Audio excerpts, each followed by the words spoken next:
Welcome to the Grace Fellowship podcast. We are so excited that you're here listening with us. We hope that today's episode will inspire and equip you to know and follow Jesus.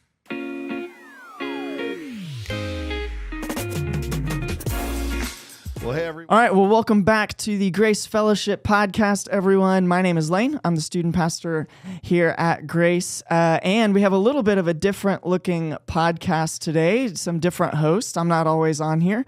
I get to be on here sometimes, but we also have my friend Kim on the podcast today. Hi, guys. Kim, why don't you tell, not everybody maybe sees what you do or knows what area you work in. Why don't you tell us a little bit about what you've done at Grace? I like to dabble in a little bit of everything, but primarily I'm with preschool. Primarily with preschool. Yes. You serve for us on Wednesday nights. Yes, I do. And tell us, what is your, because we're going to get to talk about marriage and some things like that today. What does your family look like? I have a husband of 19 years, great guy named Chris. He's kind of in the background a little bit. And then I have twin girls who are going to be 16. Yeah. So, yeah, a little bit of our family dynamic. Hot mess, but blessed with Jesus. Yeah. And that's what we center our lives on. And but it's a hot mess, but they're adventurers, man. That's what I like about Chris is always down for an adventure. Yes. The girls are always down for an adventure. That's a fun environment. It is. It's like X Games around your house all the time is what I imagine. It is. It is why we had girls and not boys. Oh, yeah. Because if I had two more Chris's, Just burn the house down. I wouldn't be here. Yeah. Yeah. So it's good times. That's awesome. Well, today we're talking about, I think we're wrapping up our game plan series, and Chris, our lead pastor, he spoke on having a game plan for marriage, defining the win within marriage. And what I love is that when we have the marriage conversation, so that matters to newlyweds, to people that have been married for 10 years, 19 years, people that have been married for 50 years, as well as singles and even students and people who are trying to figure out, what even is marriage in a cultural climate that maybe has some trouble defining that and knowing what that experience should be or should not be. And so we're going to do a little bit of just walking through the message and maybe pointing out some things that really spoke to us, as well as thinking through like our personal application. So Chris talked about, he goes back to Genesis, back to the creation account for man and woman, looks at Genesis 2. And out of that, we're going to begin to think about, how do we really define the win within marriage? So thinking about our marriages or even how we grew up thinking about marriage or looking at the culture at large, right? So removing ourselves from maybe how we think that Jesus defines marriage, but thinking about how we were growing up or maybe how the culture at large defines it. What do you think that people, how would they define marriage or define the win in marriage? Why do you think they get married? Well, I think people get married for companionship and an initial feeling and an idea. Yeah. I think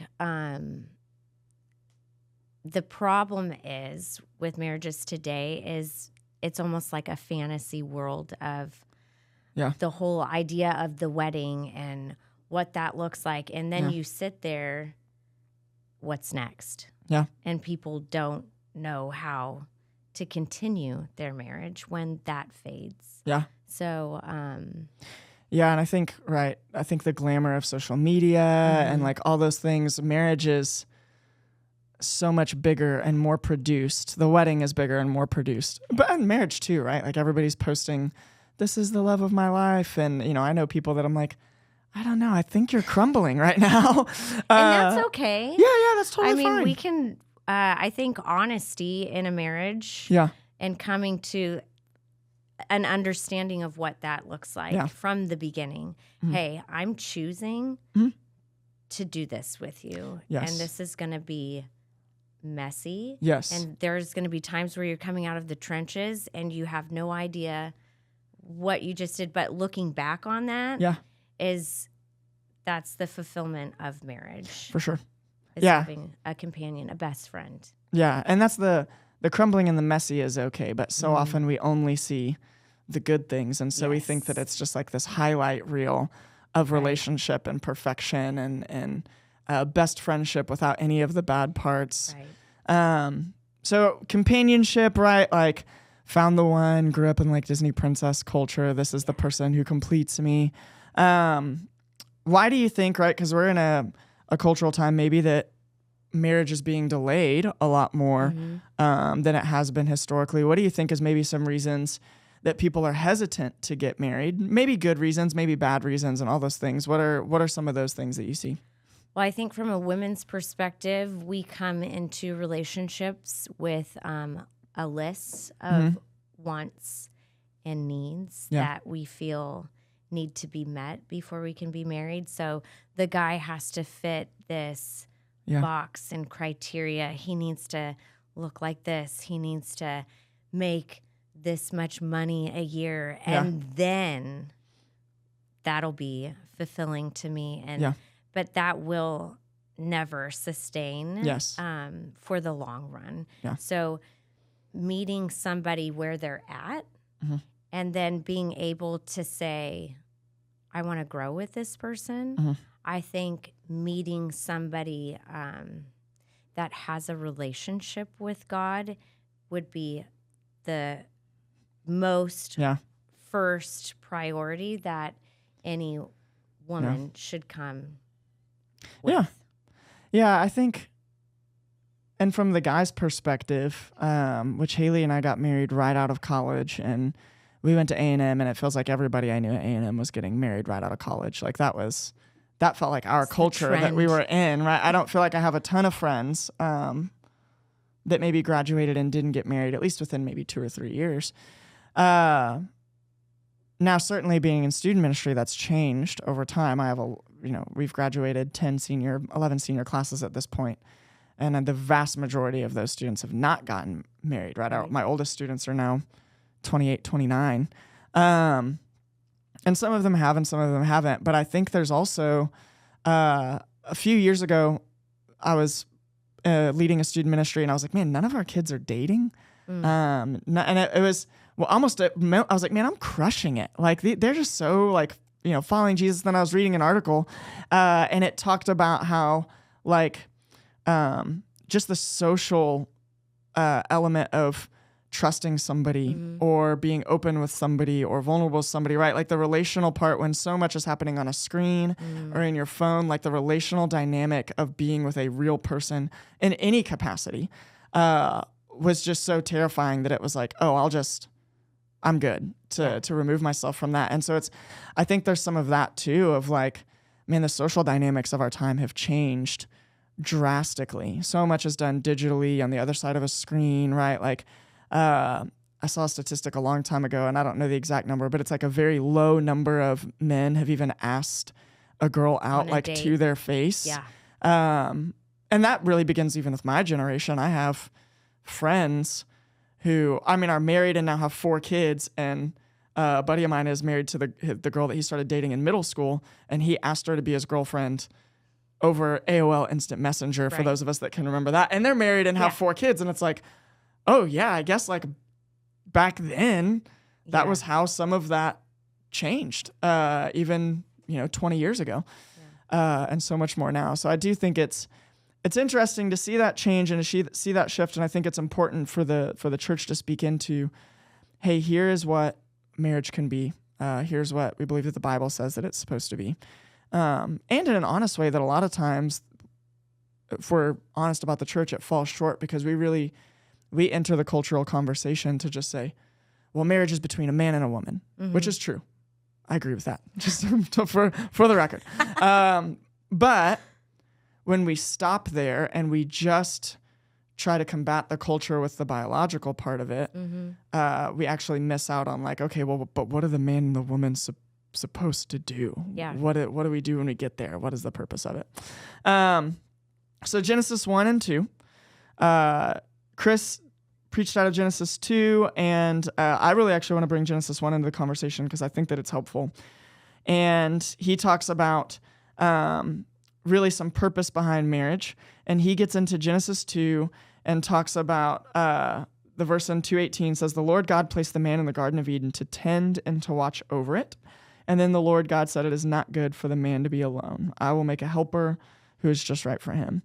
we'll talk about that second part in a little bit. The first part, though, when it says the Lord God placed the man in the Garden of Eden to tend and to watch over it, I like to bring Genesis 1 in. So Genesis 1 is when God looks around and says, let us make man in our own image. So that's where we would get like some image of God language, and makes man and woman in that moment.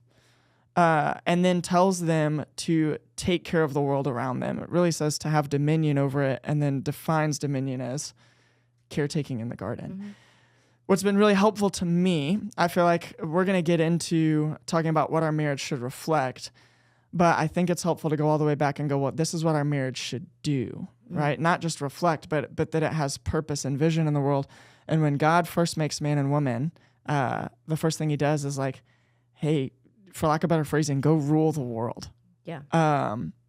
Which I think is really fun. And when you kind of start from that basis, not like in a make people bow down to me sort of way, right? But God kind of says, hey, look, I've made all of this.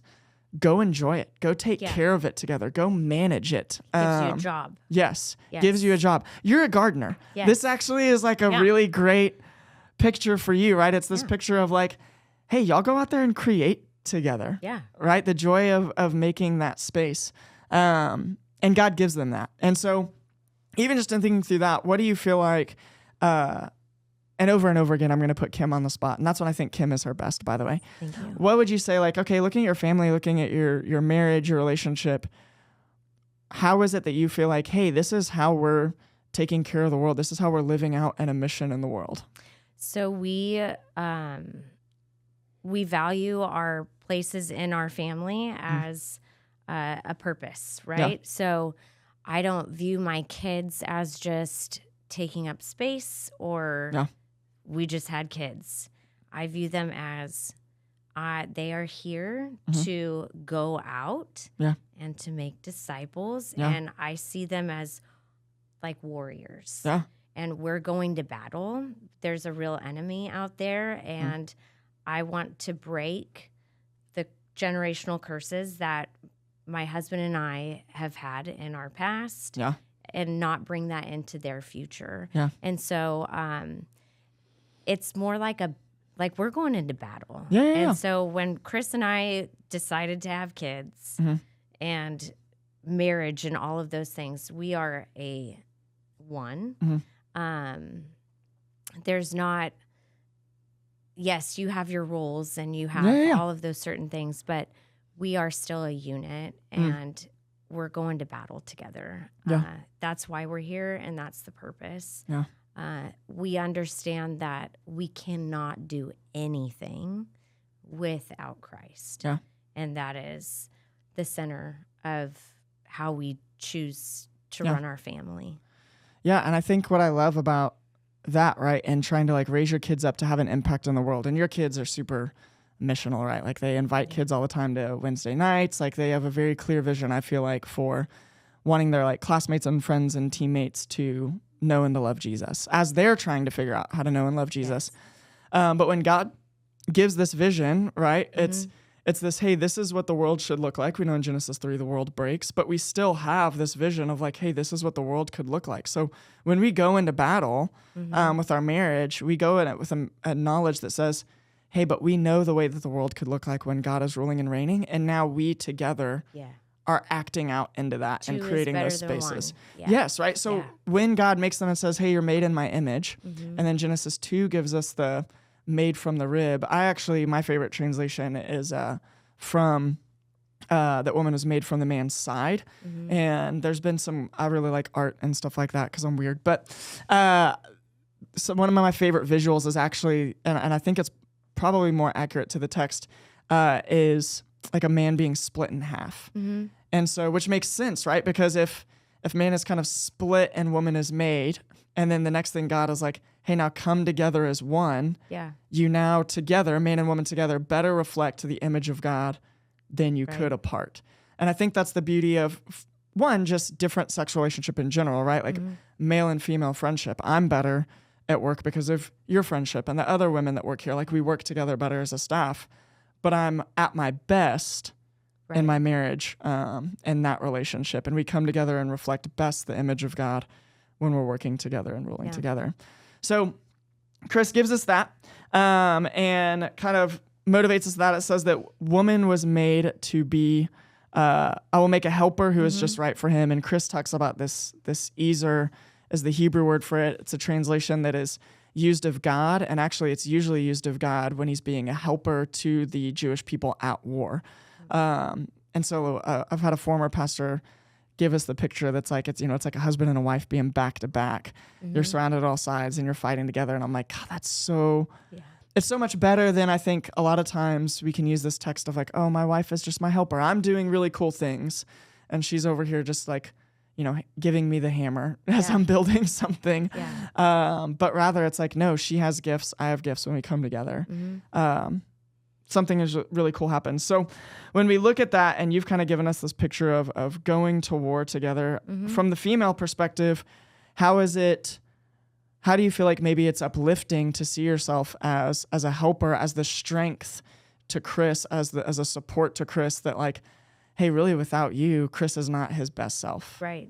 Well, we definitely know that. I'm not going to toot my own horn there, but I need him. Yeah. And I think that's also culture says for women, we say, we don't need a man. No, I do. I need my husband, and he definitely needs me. And so we balance each other by doing those things. And I'm not talking about like cooking and cleaning and doing all of, I am the logical, emotional one, and he's the worker, he's the provider, he does those things, but he can also talk me down when I need to. So it's a balance to find where you meet together to make it work, but it's also giving each other 100% each. I think a really interesting perspective, I think it's Brene Brown had always said they come to the table, her and her husband, and they're like, hey, what are you at today? And if her husband's like, I'm at 60%. Okay, well, I'm at like 80, so I'll give you like my 10. So we can do this together, but I'm going to need a little bit of help, and vice versa. I think that's the important is communicating those needs with one another. Yeah, and I love Chris kind of gave the language of equal in worth, right, but different in role. And I think it's important, different in role. And sometimes we have to assess, like, I don't ever want to put roles onto my wife that are not necessarily there, right? So, like, we're not a house. I joke around. We're not a house. I cook, I clean, I do the dishes, I pick up. I probably pick up so much it drives my wife insane. She's like, hey, can you, like, stop? I wasn't done with that plate of food over there. And I'm just like, it's done. We're doing the dishes. It's all taken care of. And so sometimes those are my chores. Sometimes those are her things. And we kind of come around that. But there is a little bit of she helps me in my emotional stability, but I also am able to help provide logic and to bring her into reality sometimes. She helps me feel things that I need to feel sometimes. And so we're helpful in both of those spaces. And I think that's good. So that we keep going through the Genesis account, and we get this coming together as one. And then Chris brings in Ephesians to talk about marriage. And his big point, the big banner over it, is that marriage should reflect our relationship with Jesus. And then out of that, we talk about the Ephesians passage, which starts out saying that we should be submitting to one another. And we need to remember, too, Ephesians is not just written to husbands and wives. It's written to a church. Right. And so Christian submission is something that we all act out to one another. And that husbands and wives act it out in greater detail towards one another. And then the language we get is, hey, wives, submit yourself to your husbands. Allow them to lead. And then husbands, love them as Christ loves the church, which I always say, like, which means to die for them. Like with husbands, I'm like, hey, that, just so you know, like, that means death. That means sacrifice. I think that sometimes we can miss that. I've talked with guys before, like, man, my wife just needs to submit. I just wanted her to submit to me. And I'm like, well, have you died for her yet? Right. Have you sacrificed there yet? We have to be kind of worth submitting to. Now, that doesn't mean that spouses should withhold certain things, but we always need to be working on ourselves in that way. How do you feel like leadership, submission, how do you feel like some of that maybe plays out in your house? Well, I mean, Chris was in the Army for 20 years. Yeah. So I was always at home taking care of the kids. Submitting, when Chris and I decided to get married, we had a very quick courtship. And so I followed him, and I also understood that I'm married into a different element to being in the military. And so submitting to him was knowing that he is a phenomenal provider. He's going to come to the table, like you said, he would literally die for me and my family. And I think that was one of the things that attracted me to him was like, this is a guy that can like build me a house. And if I needed to, that's not like, what attracted Haley to me initially. I can confidently tell you that. But yeah, he would die for me. He would die for my kids. He would always, I've never worried I've always trusted Christ and God. And I can say I've never worried about where we're going. Yeah. He will always be that guy. Yeah. And I think as a husband, when you're following Jesus and you're falling in love with Jesus, it's not even just like physical death, right? But it's also just like, hey, when you get married, to some extent, you kind of die to all of your own hopes and dreams on both sides. And that can sound like, oh, that's really dark and depressing. And it's like, well, no, you develop new hopes and dreams that you actually find out are better along the way. And the ability to die to those things for the sake of something bigger than yourself, for the kingdom of God in the world and for its representation in your house, I think is really huge. I know for me, we don't have like hey, I make a decision and Haley just, you get to it. Right. But we do. Now, I always joke, like, Haley doesn't like to make decisions, and so she probably wishes that we had that household. It'd be easier for her. Right. But I think, like being in ministry, there are times that we've had to move. There are times that we have to make hard decisions. A lot of decisions are made really around my job, and then her kind of figuring it out around that. Right. And I think for me, dying to myself is always having the conversation of like, hey, what do you think? And really taking into account my wife and my kids' experience, and not just, well, here's what I want to do for my career or for here. And God is speaking to both of us. He's a big time pastor in Texas now. And he was sharing a long time ago that he felt like God was calling him to be an evangelist. And he was newly married. He went to his wife and was like, I feel like God is calling me to that. And his wife was like, I do not hear that from the Lord. And for him, he was like, okay, then I won't.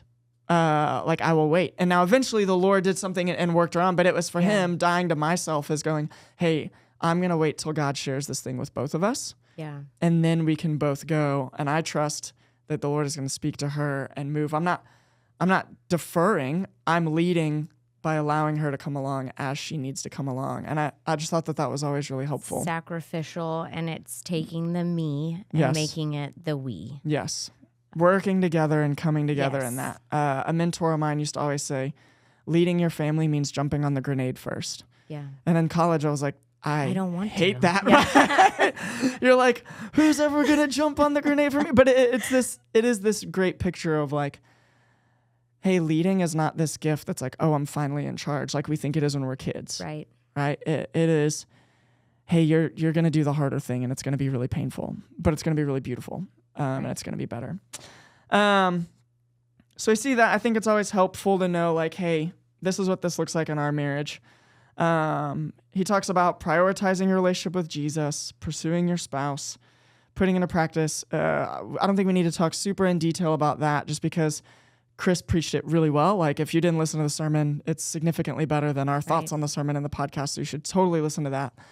But what I am interested in, because I think about this from the student ministry perspective, and you're a mom of 2 girls, how do you feel like you're teaching these things to your girls? Not their high school age, like they're thinking about boys and dating and futures. Like, how do you feel like you're modeling this for them, but while also teaching this to them? When the best advice Chris and I have ever received was, your kids are last. And I know we live in a culture that makes our schedules around our kids. Yeah.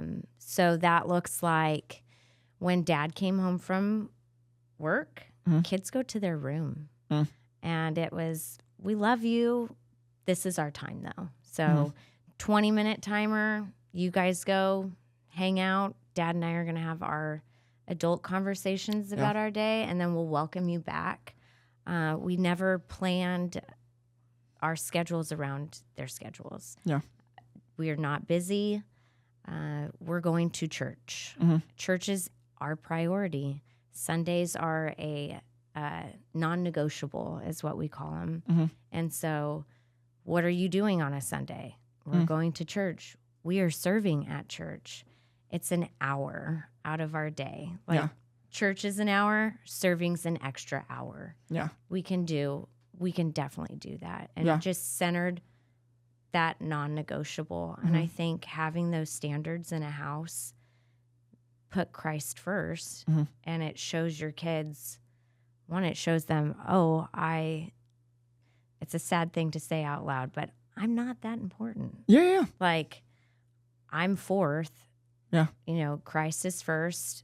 I'm second, my husband, and then my kids. And that's just kind of how we have ran it. Yeah.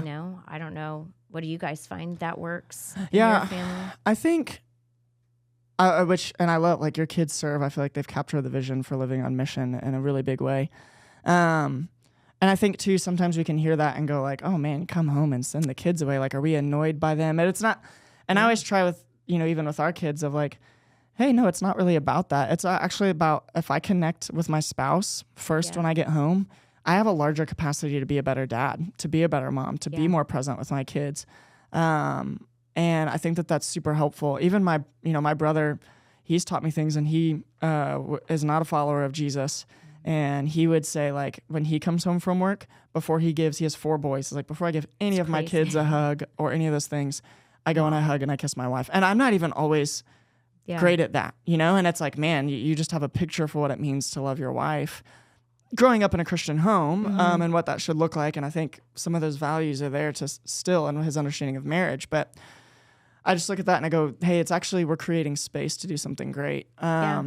I know our kids are younger, and we're starting to think and talk through. A big thing for us is helping our kids understand friendship with the opposite sex. Yes. So I grew up, I felt like in a culture, every positive emotion towards the opposite sex must be romantic. It's like, you're 5 years old, you have a little boyfriend, you have a little girlfriend, you have this and that. And so I grew up thinking that, like, well, every positive feeling that I have towards another girl, like, this must be, we must date, we must like each other, we must this. And it was this larger progression. And I think it really wasn't until college and into my adult life where I had a good picture of just like, female friendship is really great. And I could have had all of these friendships all along without the anxiety of the romantic part. And honestly, friendship is kind of the best part, right? Like, the best part of my marriage is that your friends. Haley really is my friend, right? Like, we enjoy being around each other when we laugh. You like, we have fun together. Yeah. If I'm going on I don't want to vacation with anybody else but my wife, Like, there's so many things there. And so and it happens so early, our oldest is 7, and she is around teenagers and young adults. And so she hears about boyfriends and girlfriends and all this stuff. And why isn't this person married? Why is this person married? And so she'll have, friends at school, and she's like, I don't know, maybe they're a boyfriend. We're like, oh, no, they don't have, like, right. What do you like about them? We'll list all these things. Okay, all of those things can just be friendship. Friends, yeah. All of those things can be that. And I think that that's kind of the beginning for us is like, hey, yes, one day you'll meet someone that you want to rule in the world with side by side. But until that point, you get to have all of these relationships with people that are different than you. Yeah.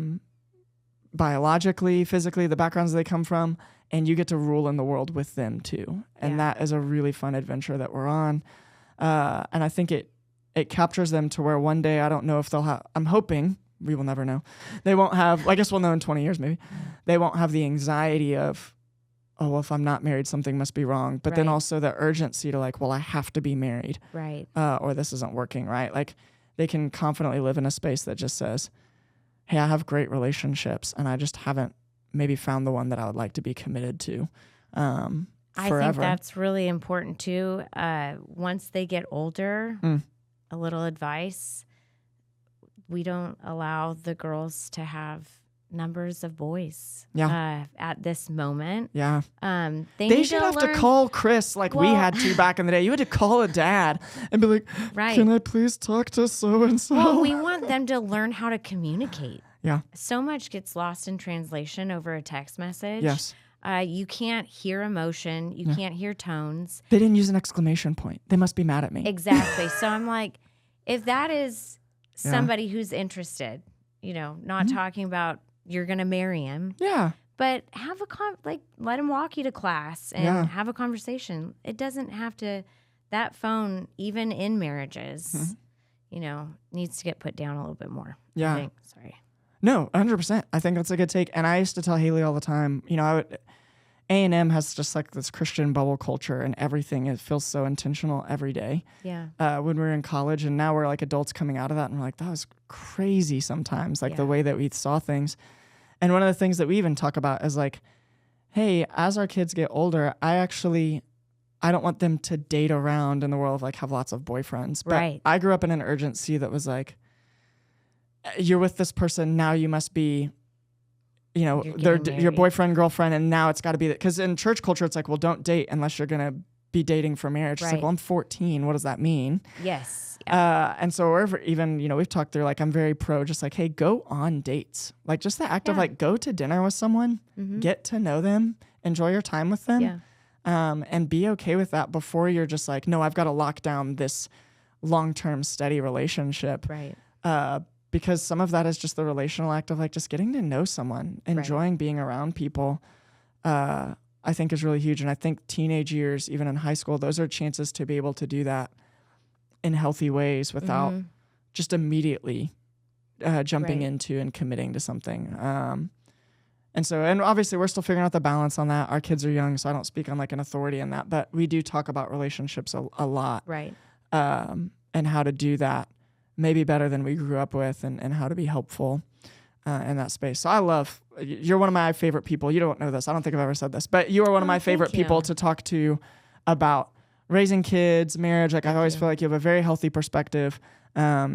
Chris is super great. Your girls are super great. If my girls grow up to be as great as your girls, then I'll be in a good space. Yeah. And so I'm always interested to learn from other parents and spouses, hey, how did you get to where you are? Which I think is, from a bit of practical advice, if I could give any younger couple, 20-somethings couple advice, it would be go find an older married couple and spend as much time with them as possible. I am so grateful. When Haley and I got married, I was a youth pastor in Graham, Texas. Our church was a bunch of people over the age of 60. We were the only people that were young marrieds, and we were paid to be there. Yeah. And there was an older couple that we still talk to. We're good friends with them, that committed their Sunday nights, and they had us over every Sunday night, and they made dinner for us, and we spent time with them. And they had a daughter in our student ministry. They were in their 60s, and they were just so honest and frank about marriage and the struggles and the difficulties, and also encouraging and supportive. And the wife told Haley hard things when I needed her to tell Haley. The husband would tell me hard things. I'll never forget. It was like our first Valentine's Day, and the husband texted me a week early and was like, hey, make sure you call the flower shop today. Here's the number. Make sure you have it. And it was just things like that I was like, man, I am so thankful for that wisdom in my life those first 2 years that helped us, I think, just enjoy marriage and build something that I really believe is worth it now. If I could give that gift to every person in their first 2 years of marriage, that's what I would give them. So I like being around people like that. I love hearing from you and from those things, and I think it's beneficial to our people as well. As we wrap up, do you have anything else? You're like, this is my last stand on this hill on marriage, dating, relationships, pursuing Jesus. We say, I know people have said it, but love is a choice. Yeah. So I choose to love Chris. I choose to love him in his messiness. He chooses to love me and all of mine. Your marriage is absolutely 100% worth fighting for. Yeah. And so dig your heels in. It's not easy. Yeah. But find your friend. Yes. And that's it. That's why I'm here. Yeah. We're friends. Yeah. And not saying but, every day isn't gritting your teeth to love Chris. Right. But we say, this one's hard. I love your dad more than I love you.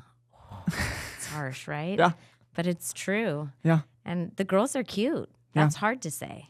Yes. And loving kids is easy because they start out adorable and they've come from you, right? Yeah. But to love one another, man, we got to choose that. We got to fight for that. Yep. I think that's a good word. Yeah. Awesome. Well, hey, make sure if you're not already, subscribe to the podcast, sharing it around. We hope that it's been helpful to you, and we'll see you back here next week.